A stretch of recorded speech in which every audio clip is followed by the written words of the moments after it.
Right. In this video, we're going to be talking about some important considerations for translanguaging in bilingual education contexts.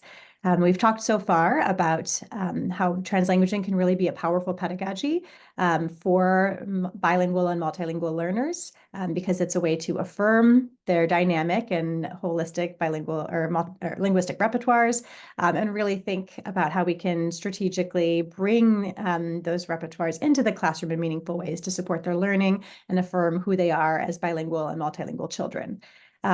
And while I do believe that translanguaging is a powerful practice that should be a part of every classroom teacher's pedagogy, there are some important things to think about when we're talking about translanguaging in bilingual education context specifically. And the main thing is that bilingual contexts are places, classroom program models where students are learning through two languages. And in the US, those languages are English and a partner language like Spanish or Portuguese or Mandarin or other languages. And a reality for these programs is that we live in a society where English is the dominant language. And so the spaces that are created for learning in and using the minoritized language often need to be really carefully protected or created so that students are given opportunities to use that target language and that they are, feeling like they're invested in learning and using that language. I really like this quote from Luis Moll, where he talks about the hegemony of English and how it's a challenge to bilingual programs.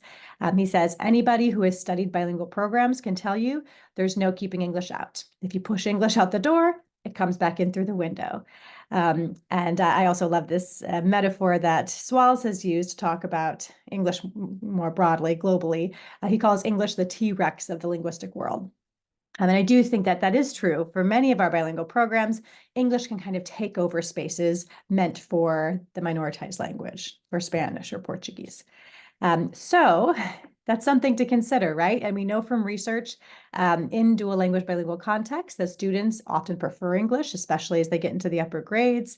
We know that dual language bilingual ed students often develop higher levels of English than the partner language, than Spanish, especially in the 50-50 models where half of the time is in one language and half of the time students learn in the other. My own research and others have found that when teachers start to create more translanguaging spaces and loosen their strict separation language policies, sometimes students feel more comfortable bringing English into the minoritized language space than the opposite, right? So they might use more English during Spanish time, but still not really use Spanish during English time. So that's something to think about, right? As we're thinking about what it means to create translanguaging spaces in bilingual programs. So, ¿qué hacemos? What do we do, right? We know that translanguaging is important. Translanguaging pedagogies are powerful. They affirm who our students are. They support student learning. And yet, we also know that English hegemony is real, and we want to really lift up the minoritized language. So I propose that we think about translanguaging in bilingual spaces through the lens of a critical translanguaging pedagogy. And what I mean by that are these four components. First, it means acknowledging the dynamic reality of lived bilingualism and learning about students' lingual repertoires. So recognizing that bilingualism is not double monolingualism. And so thinking about how we can really create spaces that I acknowledge that bilingualism is dynamic in the way that we assess students and in the way that we create instructional spaces. Second, and really importantly, intentionally designing spaces for both focused and flexible languaging. So that might mean that, I have a conversation with my students during the Spanish time and say, I know sometimes it can be hard to use Spanish if Spanish is not your stronger language, but I'm going to give you lots of supports to try. I'm going to give you sentence frames in Spanish. I'm going to recast what you share in English so you know how to say it in Spanish, and kind of really creating spaces where students have that focused time, whether it's in English or the partner language, and then really intentionally create spaces for flexible languaging, like through a bilingual turn and talk, like we talked about in an earlier video. So thinking about where, we might give students an opportunity to turn to a partner and share what they know in whatever language, and then come back and continue to engage in the target language. Another piece of critical translanguaging pedagogy is actively working to elevate the minoritized language at all times, right? Within and outside of the classroom.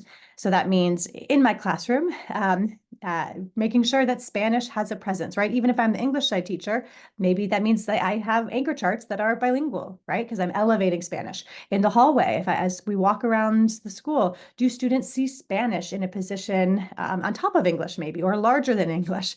How am I making sure that I'm elevating the minoritized language? When we do announcements at school, is Spanish used first, for example? So kind of continuing to think about how you can elevate the minoritized language. And finally, continually engaging in critical examination of language use and other power dynamics within the classroom. So as you try things out, as you try to create, spaces for more translanguaging, thinking about what that does to power dynamics in the classroom.